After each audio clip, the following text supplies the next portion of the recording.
खिजरे sir आणि मंचावरील अन्य सहकारी आणि मित्रांनो,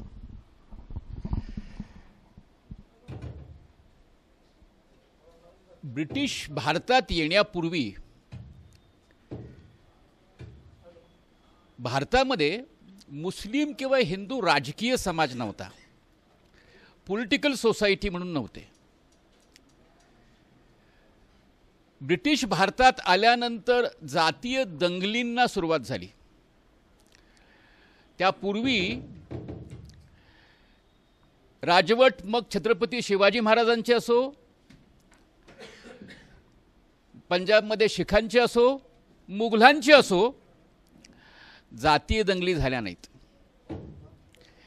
हिंदू मुसलमान हे सलोख्यानं वर्षानुवर्ष मध्ययुगामध्ये राहिले. राज्यकर्त्यांमध्ये युद्ध झाली, परंतु हिंदू मुसलमान समुदाय परस्परांच्या बद्दल भातृभाव बाळगत जगत राहिला. ब्रिटिशांनी एक सूत्र उभं केलं की हिंदू एक राजकीय समुदाय आहेत आणि मुसलमान एक राजकीय समुदाय आहेत. तुम्हाला हे अपरिहार्यपणानं दिसतं की जेव्हा छत्रपती शिवाजी महाराज लढतात तेव्हा छत्रपती शिवाजी महाराजांच्या स्वराज्यातले सगळे मुसलमान त्यांच्या बाजूने लढतात, आणि जेव्हा औरंगजेब लढतो तेव्हा औरंगजेबाच्या बरोबरचे हिंदू शिवाजी महाराजांबरोबर लढतात. तेव्हा एक राजकीय समुदाय हिंदू वेगळा आणि मुसलमान एक वेगळा राजकीय समुदाय, अशी चौकट ब्रिटिश पूर्व काळात नव्हती. ब्रिटिशांनी हे खूळ आपल्या मनामध्ये कोरलं. इतिहासाची जी एक जडणघडण, आधुनिक इतिहासाची जडणघडण जी झाली, त्या आधुनिक इतिहासाच्या जडणघडणीमध्ये वसाहतवादी प्रभुत्वाचं एक कलम आहे. त्यांनी आपल्यावरती 150 वर्ष राज्य केलं. ते 150 वर्ष राज्य करण्यासाठी त्यांनी जो विचारसरणीचा मारा केला, त्या विचारसरणीमध्ये मुख्यतः इतिहासाचं सूत्र होतं, इतिहासाचं हत्यार होतं. आणि त्यामुळं तुम्हाला सगळ्यांना कदाचित माहिती असेल, त्यांच्यासमोर त्यांच्या पूर्वी ज्या राजवटी होत्या त्या सर्व राजवटी या नालायक होत्या, त्या जुलमी होत्या, त्या क्रूर होत्या. आम्ही उदार आहोत, आम्ही लोकशाही आहोत, आम्ही जनतेच्या कल्याणाची काळजी घेतो, असं चित्र उभं करणं त्यांचं कर्तव्य होतं, त्यांचं काम होतं, त्यांचा हितसंबंध होता. म्हणून त्यांनी इतिहासाची जी मांडणी केली, मग डावसन असेल त्याचं संपूर्ण खंड तुम्ही घेतलेत आणि पाहिलेत आणि सगळा मध्ययुगीन इतिहासाचा संपूर्ण पट पाहिलात, तर त्या पटामध्ये जो कॉम्पोजिट कल्चर आहे, मग तुम्हाला दिसतं की एकनाथ महाराज हिंदू तुर्क संवाद लिहितात आणि कबीर मुस्लिमांना म्हणतो की तू काना आहेस आणि हिंदूंना म्हणतो तू आंधळा आहेस. हे भारतात चाललं. म्हणजे दोन धर्मश्रद्धांच्या बद्दल उभं राहून विवेकाची चर्चा भारतात घडू शकली. भारतामध्ये धर्माच्या संबंधामध्ये तत्वज्ञाना संबंधामधला वादसंवाद चालला. दारा शुकोनं जे तत्वज्ञान उपनिषदातलं आहे त्याचं भाषांतर केलं आणि छत्रपती शिवाजी महाराजांना आदरानं कुराण परत केलं. हे कॉम्पोजिट कल्चर जे आहे, हे कॉम्पोजिट कल्चर हे ब्रिटिशांच्या आगमनानंतर आणि ब्रिटिशांच्या इतिहास निरूपणानंतर बदललं. सरफराजने एक महत्त्वाची भूमिका सांगितली, इतिहास वस्तुनिष्ठ असायला हवा. पण इतिहासाला वस्तुनिष्ठ होण्यामध्ये सगळ्यात मोठी अडचण होते जेव्हा तुम्ही आत्मकल्पना बांधता, ओळख, तुमची स्वतःची जातीची, समुदायाची, जमातीची, धर्माची ओळख बांधता. कोणती ओळख ही फिक्शन शिवाय उभी राहत नाही. नीट समजून घ्या. मी सांगतोय तो मुद्दा नीट समजून घ्यायचा प्रयत्न करा. कोणती ओळख फिक्शन शिवाय, कल्पनेशिवाय उभी राहू शकत नाही. आणि त्यामुळे इतिहास इस्लामचा वेगळा आणि हिंदूंचा वेगळा केला तरच तर हिंदूंची मुसलमानांची वेगळी कल्पना उभी राहू शकते. खरा इतिहास भारताचा आहे, इतिहास भारताचा आहे, परंतु आपण भाषा करतो इस्लामचा इतिहास, आपण भाषा करू हिंदूंचा इतिहास. म्हणजे इतिहासाची खरं तर कृत्रिम अशी चिरफाळणी केल्याशिवाय तुमच्या धर्माच्या अंगानं उभं राहिलेल्या कल्पनाच उभ्या राहू शकत नाहीत. मग तुमच्या इतिहासाच्या मध्ये जो सगळा कॉम्पोजिट इतिहासाचा भाग असतो तो बाजूला सरून एकारलेपण आणि एक कल्लीपण उभं राहतं. म्हणजे राज्यकर्ता मुस्लिम असेल तर राजवट मुस्लिम, असं होतं का?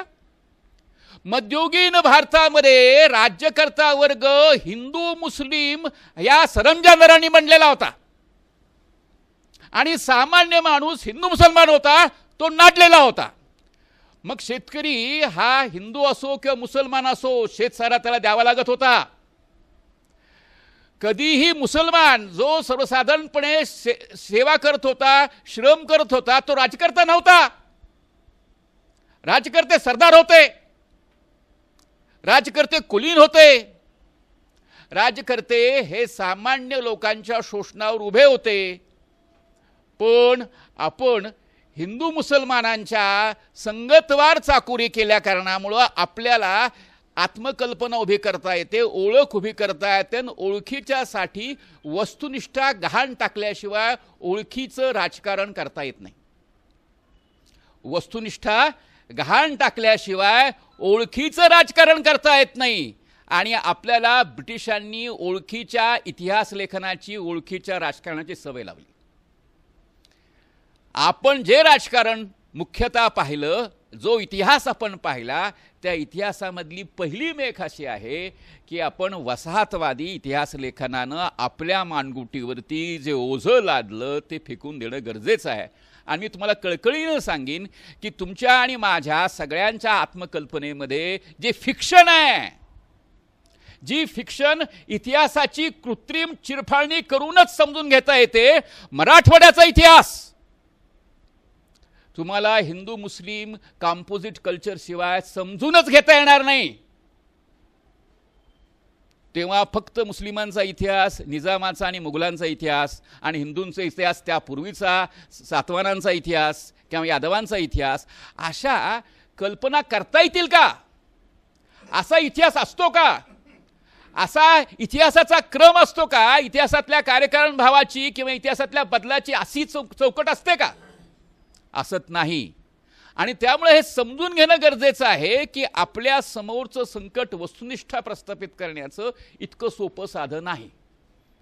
म्हणजे आपण वस्तुनिष्ठतेचा जरी आपण आग्रह धरत असलो तरी देखील आपल्याला हे समजून घ्यावं लागेल की सगळ्यात महत्त्वाची गोष्ट आहे ती म्हणजे सगळ्यांच्या व्यक्तिनिष्ठा किमान खुल्यापणानं एकमेकांना सामोरे आल्या पाहिजेत.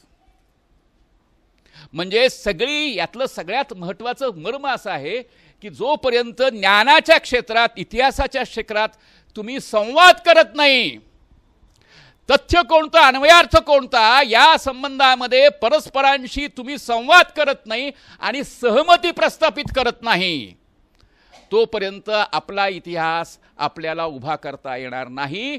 आपल्याला एका अर्थानं अलिनेट करणारा, आपल्यालाच आपल्यापासून दूर नेणारा असा भ्रामक, असा कल्पित इतिहास आपल्या मानगुटीवर येईल. वस्तुनिष्ठ उभी करायची असेल तर सर्व प्रकारच्या व्यक्तिनिष्ठांचा संवाद होऊन त्या तथ्य आणि अन्वयार्थाच्या बद्दलच्या सहमतीचं एक खुलं व्यवहार, डेमोक्रेटिक व्यवहार गरजेचा आहे. आज स्थिती अशी आहे की हा डेमोक्रेटिक व्यवहार नाकारला जातोय. आत्ताच्या कालखंडाचं वैशिष्ट्य असं आहे की इतिहासाच्या बद्दल ऑथॉरिटी म्हणजे कुणीतरी एक आदेश देतो आणि त्या प्रकारचाच इतिहास आपल्या माथी मारण्याचा प्रयत्न होतो. अभ्यासक्रम, मग ते विद्यापीठांचे असोत किंवा ते शालेय अभ्यासक्रम असोत, त्यांची संपूर्ण रचना करण्यासाठी असा उपद्व्याप केला जातो. त्यावेळेला मी अत्यंत प्रामाणिकपणानं सांगतो की मुख्यतः मुस्लिम विश्व हे कोंडण्याचा जो अट्टहास सातत्यानं घडतो आहे, माझं व्यक्तिगत असं मत आहे की ते खुलं करण्याचा हा एक महत्त्वाचा प्रयत्न आहे. मुस्लिमांना एका चौकटीमध्ये कोंडणं आणि हिंदूंची त्यांच्या विरोधात शत्रू करण्याची पूर्ण मतं तयार करणं, त्याचं खलत्व उभं करण्याचा प्रयत्न करणं, त्यातून सुटका करण्यासाठी मुख्यतः ज्ञानाची कवाडं खोलून आव्हान देऊन सामना करून ज्ञानाच्या इतिहास ज्ञानाच्या क्षेत्रामध्ये तुम्ही आम्ही एकमेकांना सामोरे जाऊ, बोला आता काय तुमचं म्हणणं आहे, अशी ही खऱ्या अर्थानं महत्त्वाची चर्चा आहे. तुम्हाला मगाशी म्हटल्याप्रमाणे साधारणतः तुमच्या लक्षात येईल की जेव्हा आपण भारताचा इतिहास म्हणायला लागतो तेव्हा काही इतिहासाचा कालखंड जो आहे तो गाळलाच जातो. इतिहासाची एक केंद्रवर्ती कल्पना आपल्यावर स्वार होते. विशेषतः गंगा आणि गंगेचा संपूर्ण जो परिघ आहे त्या परिघाला मध्यवर्तीत्व इतिहास लेखनामध्ये मिळतं आणि प्रदेश जे आहेत ते प्रदेश त्या संपूर्ण इतिहासाच्या मांडीमध्ये दुय्यम स्तरावरती जातात. उदाहरण सांगायचं तर आपला प्रदेश हा दख्खनचा प्रदेश आहे, परंतु गंगेलाच महत्त्व असल्या कारणामुळं दिल्लीच्या इतिहास लेखनाचं केंद्रवर्तीत्व हे इतिहास लेखनात मध्यवर्ती राहतं आणि त्यामुळं जे परिघ आहेत म्हणजे जे प्रदेश आहेत त्या प्रदेशांच्या इतिहास लेखनाच्या गोष्टींना इतिहास लेखनांना त्या स्थानच मिळत नाही. मिळालं तर दुय्यम मिळतं, ते मध्यवर्ती स्थान नाही, ते जितकं आवश्यक आहे ते न्यायस्थान नाही.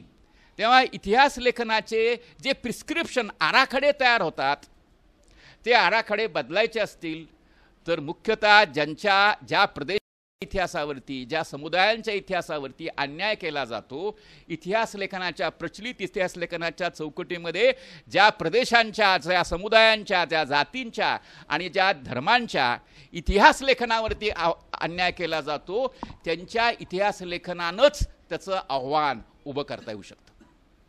म्हणजे मी तुम्हाला म्हणेन की वस्तुनिष्ठा अत्यंत गरजेची आहे. वस्तुनिष्ठेशिवाय संवाद नाही, परंतु या सर्व समुदायांचे अन्याय केलेल्या समुदायांचे इतिहास लेखनात अन्याय केलेल्या समुदायांचे इतिहास लेखनं समोर आली पाहिजेत.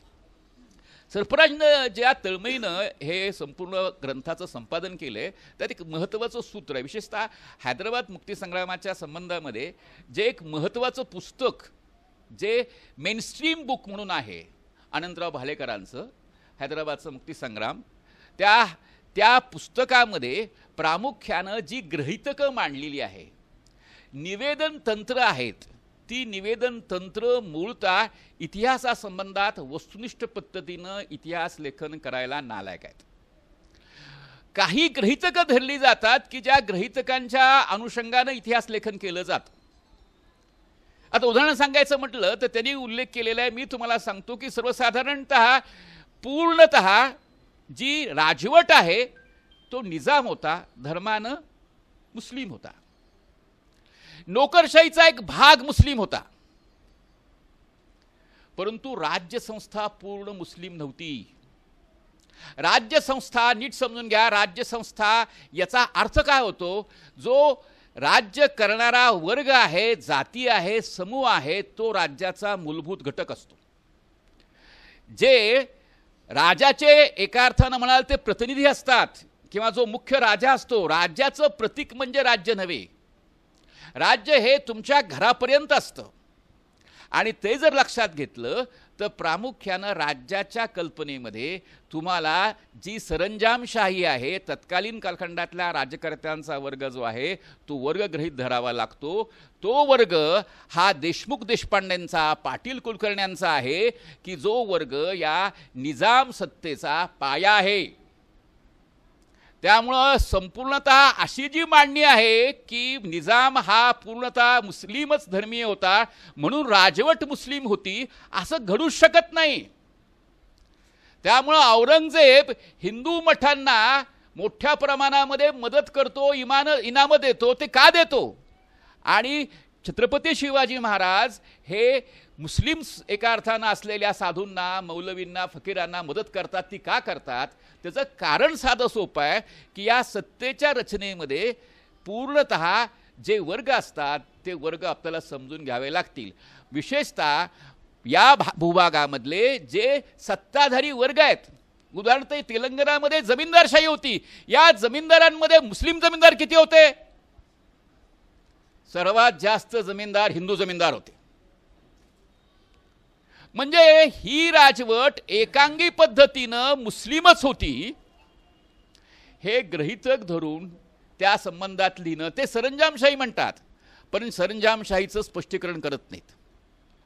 तेव्हा ही जी एक मेनस्ट्रीम हैदराबाद मुक्तीसंग्रामाचं इतिहास लेखन करण्याची चौकट आहे, या चौकटीमध्ये प्रामुख्यानं मध्यवर्तित्व दिलेलं आहे ते म्हणजे निजाम विरोधाच्या आंदोलनाला.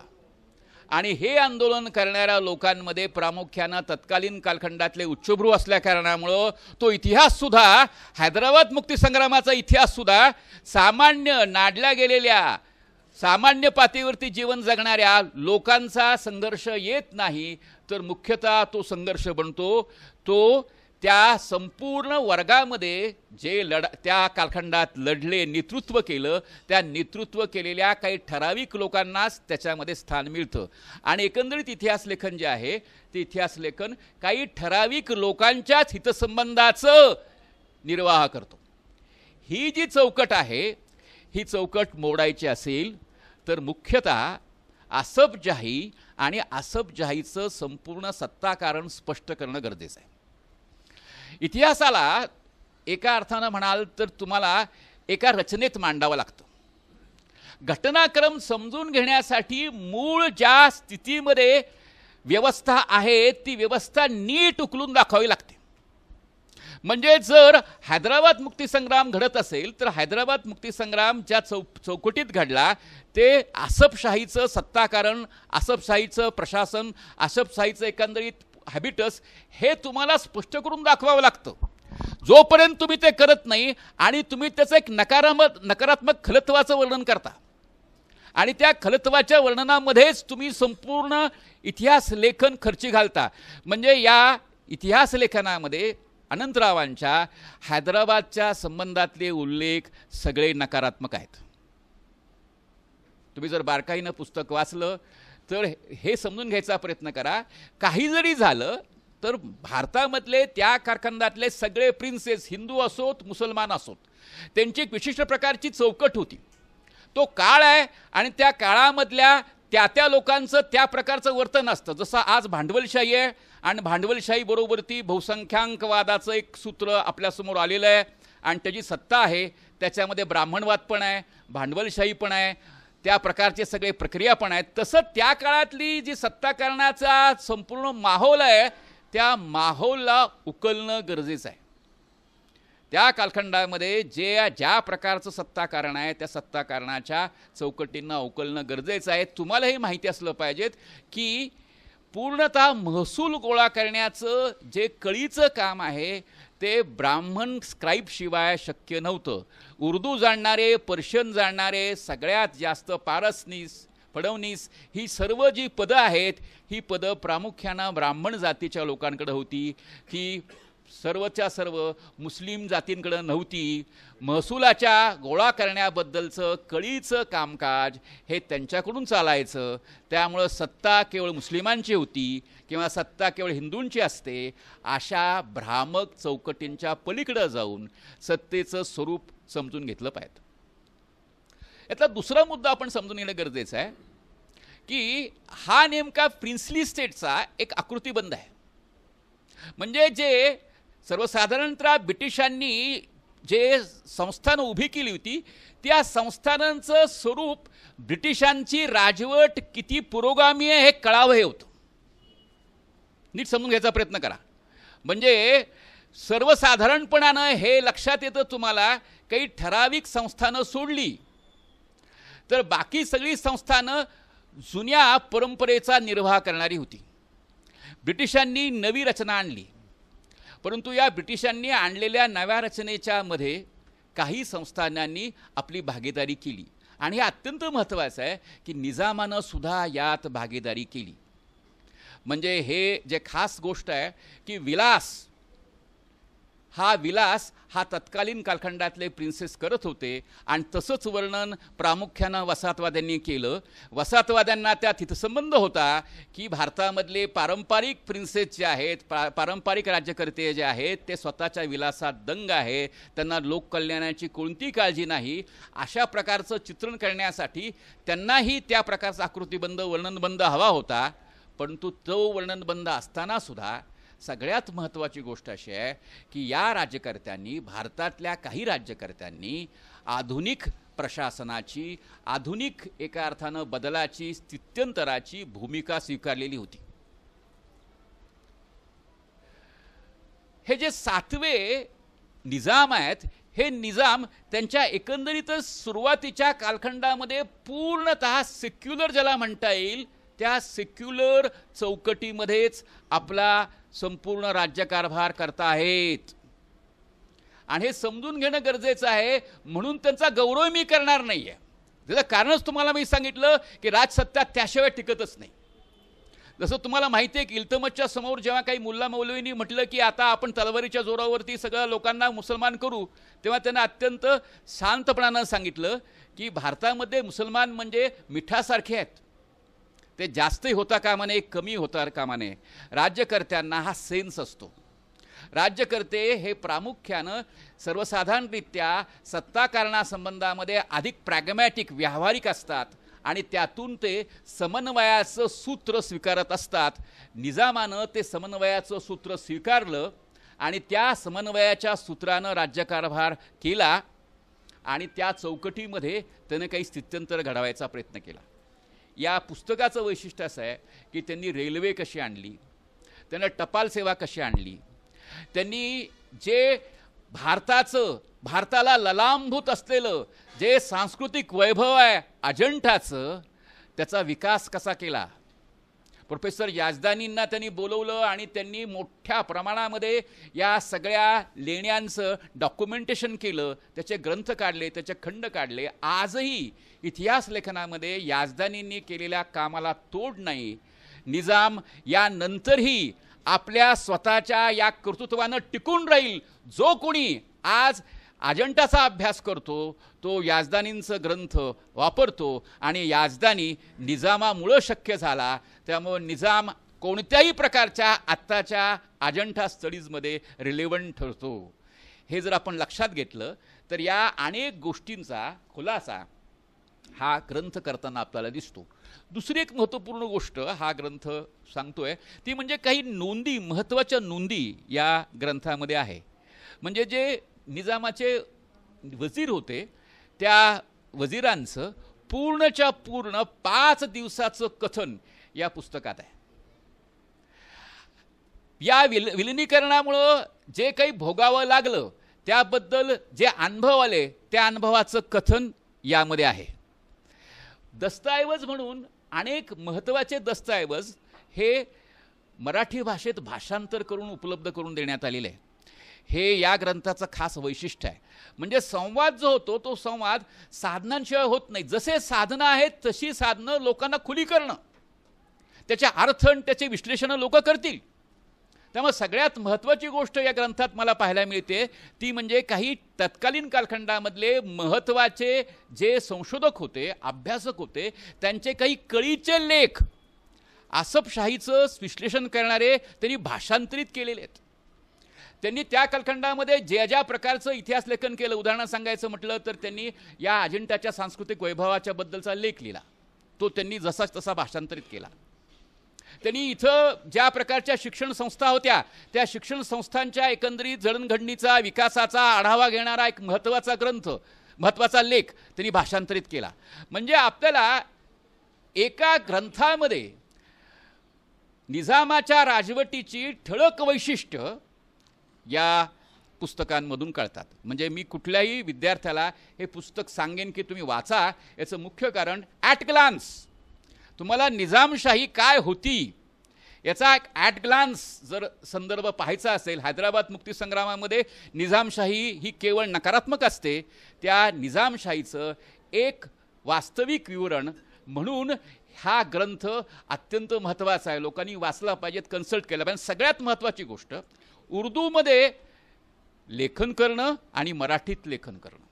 या गाझीउद्दीन रिसर्च सेंटरचं मी कौतुक असं करतो की हा जो निजामाचा वारसा आहे तो निजामाच्या वारसाचं खास वैशिष्ट्य या पुस्तकात लिहिलं गेलेलं आहे आणि ते आहे त्यांनी भाषांतर करण्याचं एक स्कूल उभं केलं आणि त्यानं जगातले उत्तमात उत्तम ग्रंथ, वेगवेगळ्या विद्याशाखांमधले ग्रंथ उर्दू भाषांमध्ये भाषांतरित केले. ज्ञानाच्या क्षेत्रामध्ये तुम्हाला जर तालेवार व्हायचा असेल किंवा कोणत्याही पातळीवरती तुम्हाला जर आपला समाज विकसित करायचा असेल तर ज्ञान त्या त्या भाषेमध्ये आलं पाहिजेत आणि त्या भाषेच्या अनुषंगानं त्यांनी भाषांतर केलं. सगळ्यात महत्त्वाची गोष्ट आज मितीला जो पोकळी आहे ती म्हणजे सगळे आमचे जे विद्यार्थी आहेत ते विद्यार्थी हे मराठीमध्ये हैदराबाद मुक्तीसंग्रामाचा इतिहास लिहितात आणि निजामाची सगळी कागदपत्र उर्दूमध्ये आहेत आणि उर्दूमधली कागदपत्र न वाचताच न समजून घेताच जो इतिहास लिहितात तो आपापता सरळपणानं हा अर्धवट राहतो, तो त्रुटीचा असतो, तो एका अर्थानं म्हणाल तर अर्धसत्य राहतो. ह्याची कारणं आहेत की तो उर्दूचं पूर्णच्या पूर्ण विश्व त्यांना अवगतच नसतं. उर्दूची पूर्णच्या पूर्ण अभिलेखागार आर्काइव्ज त्यांच्यासमोर नसतं. गाझीउद्दीन सेंटरचं मला एक महत्त्वाचं सूत्र असं वाटतं की उर्दूमध्ये असलेले हे लेख जे अभ्यासपूर्ण लेख आहेत आणि उर्दूमध्ये असलेली ती भाषणं की जी अत्यंत महत्त्वाची आहेत ती त्यांनी मराठी वाचकांना खुली केलेली आहे. म्हणजे मराठीमधला ज्ञानव्यवहार जो एका अर्थानं सरफराज म्हणाला त्या पद्धतीनं एकेरी पद्धतीनं पाहत होता, त्या एकेरी पद्धतीने पाहणाऱ्या, मुस्लिमांना शत्रू मानणाऱ्या, गैरसमज बाळगणाऱ्या आणि दुसऱ्यांवरती खलत्व आरोपित करणाऱ्या समुदायाचं काही प्रमाणामध्ये प्रबोधन करेल अशी शक्यता याच्यामुळे निर्माण होते. आणखीन काही गोष्टींचा फक्त खुलासा करतो. मला माहिती आहे की हे काम किती कष्टाचं आहे. मी स्वतः इतिहासकार आहे. तथ्य गोळा करणं, भाषांतर करणं, लोकांसमोर मांडणं याचे कष्ट मी जाणतो. परंतु एक अत्यंत महत्त्वाची गोष्ट मला या ग्रंथामध्ये सगळ्यांना सांगावीशी वाटते ती म्हणजे असं की कोणतेही तथ्य सांगत असताना ती संदर्भात स्पष्ट केल्याशिवाय इतिहास पुढे जात नाही. इतिहास म्हणजे तथ्यांची पुरचुंडी नसते किंवा आपल्याला सुसंगत वाटेल त्या पद्धतीनं केलेलं एक विशिष्ट प्रकारचं इतिहासाचं एक विवरण नसतं. म्हणजे मला भारतीय राष्ट्रवादाचं, हिंदू राष्ट्रवादाचं एक संगती मांडायचं, त्यासाठी इतिहासातल्या काही तथ्यांना मी निवडलं आणि त्या तथ्यांना निवडून मी त्याची संगती लावून मी माझा निष्कर्ष मांडला. अशी जी इतिहास लेखनाची खास सोपी झालेली पद्धत आहे आपल्या एकंदरीत इतिहास लेखनाला सगळ्यात मोठं वस्तुनिष्ठ पद्धतीचंच मी सांगेन जे एक रोग आहे तो कोणता आहे की तथ्यच निवडायची परंतु ती तथ्य आपल्या सोयीची निवडायची. आपल्या सोयीची तथ्य निवडून त्याला एकत्र पुरचुंडीत बांधलं की अर्थ लागतो. उदाहरण सांगायचं म्हटलं तर माझ्या एकंदरीतच करिअरमध्ये तुम्ही जेव्हा माझं ओळख करून देता तेव्हा माझ्या जे महत्त्वाची अचिव्हमेंट्स आहेत त्या अचिव्हमेंट गोळा करता. मला कधी कमी मार्क पडले, मी कधी नापास झालो हेच जर तुम्ही काढलं आणि तेच तुमच्यासमोर सांगितलं तर अर्थ वेगळा लागेल. नीट समजून घ्यायचा प्रयत्न करा. दोन्ही खरं आहे. माझ्या आयुष्यामधलं यशही खरं आहे आणि माझ्या आयुष्यातलं अपयशही खरं आहे. पण माझ्या आयुष्यातल्या अपयशाच्याच नोंदी तोडून वेगळ्या काढून मांडल्या आणि माझ्या यशाच्या नोंदी तोडून वेगळ्या काढून मांडल्या तर इतिहासाचे दोन अर्थ घडतात. आपलं इतिहास लेखन अशा तांत्रिक वस्तुनिष्ठतेनं ग्रस्त आहे. काही लोक अक्षरशः इतिहासामधले सगळे तथ्य मुळापासून तोडतात, संदर्भापासून तोडतात आणि संदर्भापासून तथ्य तोडून त्याची संगती लावणारं इतिहास लेखन सगळ्यात जास्त तुम्हाला सांगेन की हे विकृत इतिहास लेखन आहे. कारण ते एका बाबतीत चोख असतं, तथ्य बरोबर निवडतं, पण ती तथ्य अशा प्रकारे निवडतं की त्यांचा अर्थ प्रस्थापित होईल. म्हणून मी कळकळीने तुम्हाला सांगेन की अशा प्रकारे तथ्य निवडणाऱ्या चौकटीला उत्तर देताना आपण प्रतिक्रियावादात अडकतो. क्रियेला प्रतिक्रिया म्हणजे काय होतं की त्यांनी हिंदू इतिहासाचं मांडणी करत असताना मुस्लिमांना खलत्वाच्या चौकटीत रेखाटलं. आपण मुस्लिमांच्या खलत्वाचा आरोप काढून टाकताना तिथंच अडकतो. आणि मुख्यतः इतिहासाचं मुख्य प्रयोजन जे आहे स्पष्टीकरण करणं, एक्सप्लेन करणं, कोणत्याही घटनेला चूक बरोबर घटनेला स्पष्ट करणं, त्या स्पष्टीकरणाच्या शास्त्रीय चौकटीत शिरत नाही. आपण मुख्यतः राष्ट्रवादी इतिहास लेखन, हिंदू राष्ट्रवादी इतिहास लेखन याच्या प्रतिक्रियेमध्ये अडकतो आणि त्या प्रतिक्रियेनं बद्ध होतो. निवेदन तंत्राची, वर्णनबंधाची, प्रतिक्रियेची अशी जी विशिष्ट प्रकारची कोंडी आपण स्वतःवरती लादतो, त्यातून बाहेर पडण्याची गरज आहे. मला या ग्रंथातून ती अपेक्षा नाही, पण पुढच्या ग्रंथांमधून मला ही अपेक्षा जरूर आहे की नेमकं मराठवाड्याचं साधारणतः 200 वर्षाचा इतिहास जवळजवळ कोणत्याही मेनस्ट्रीममध्ये शिकवला जात नाही. पाठ्यक्रमांची जी रचना विद्यापीठांमध्ये, शाळांमध्ये असते, त्याच्यामध्ये हा इतिहास जवळजवळ बाजूला टाकला गेलेला आहे, शिकवलाच जात नाही. म्हणजे काही पुस्तकं, काही ग्रंथ, काही गोष्टी आम्ही विद्यापीठाच्या लेवलवरती टिकवतो, सांगतोही, लोकांना त्याचा आग्रही धरतो, परंतु मूळतः मराठी भाषिक विद्यार्थ्यांसाठी हे जर विश्व खुलं होत असेल, 9 खंड पुढचे येणार असतील, तर मी म्हणेन की खऱ्या अर्थानं आपल्या संवादाची, इतिहासाच्या सचोटीनं आणि प्रामुख्यानं सापेक्ष पद्धतीनं, सम्यकपणानं इतिहासाची मांडणी करण्याची वाट त्यामुळं खुली होणार आहे. पण तुम्हाला मी एवढं सांगेन की या संबंधामध्ये एन्क्वायरी, शोधाच्या नव्या चौकटी घेतल्या पाहिजेत. उदाहरण सांगायचं म्हटलं तर महसूल व्यवस्था सांगत असताना, किंबहुना यामध्ये उदाहरण द्यायचं म्हटलं तर निजामानं शेतीच्या क्षेत्रामध्ये कोणकोणत्या प्रकारचं काम केलं यात सांगत असताना त्यांनी शेतीच्या खात्याची काही कामं नमूद केलेली आहेत. त्यात कापसाचं नवं बियाणं आणि त्याचा विस्तार हा निजामानं कसा केला याचा उल्लेख आहे. लक्षात घ्यायचा प्रयत्न करा. हे आभाळातनं येत नाही.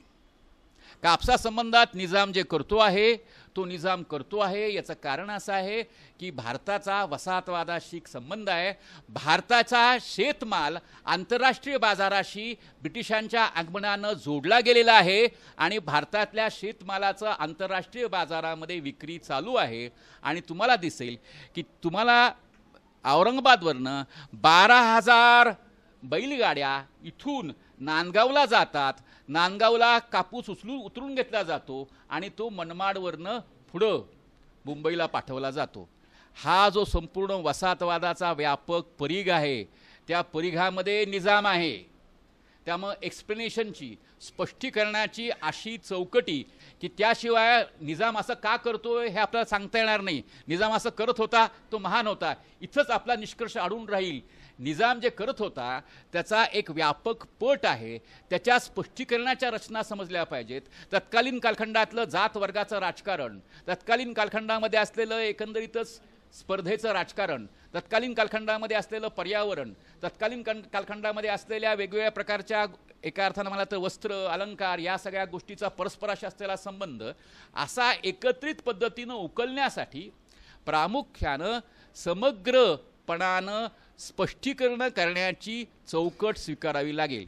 सगळ्या प्रकारच्या संकुचित इतिहास लेखनाची जर आपल्याला पाडाव करायचा असेल तर तो पाडाव तेव्हा शक्य आहे जेव्हा तुमची स्पष्टीकरणं जास्तीत जास्त शास्त्रीय आणि जास्तीत जास्त सखोल असतील.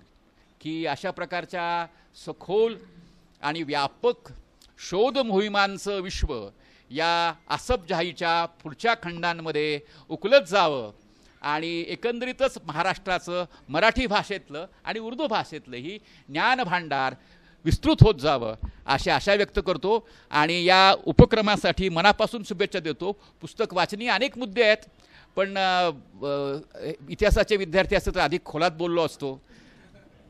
इतिहासाचे कमी जाणकार आहेत म्हणून त्यामुळे मी तुम्हाला फार तपशिलात आणि खोलात जाऊन काही बोलत नाही. पण मी खात्रीनं सांगतो की अशा प्रकारच्या ज्ञानव्यवहाराला मी स्वागतार्ह मानतो की जो ज्ञानव्यवहार आपल्यातल्या संकुचिततेला मोडून व्यापक ज्ञानविश्वाच्या एका अर्थानं खुल्या विश्वामध्ये आपल्याला घेऊन जातो. म्हणून मी तुमच्या सगळ्यांचं एका अर्थानं आभारी मानतो की मला या ठिकाणी या पुस्तकाच्या अनुषंगानं बोलण्याची एक विशिष्ट संधी उपलब्ध करून दिली आणि मला मान दिला. धन्यवाद.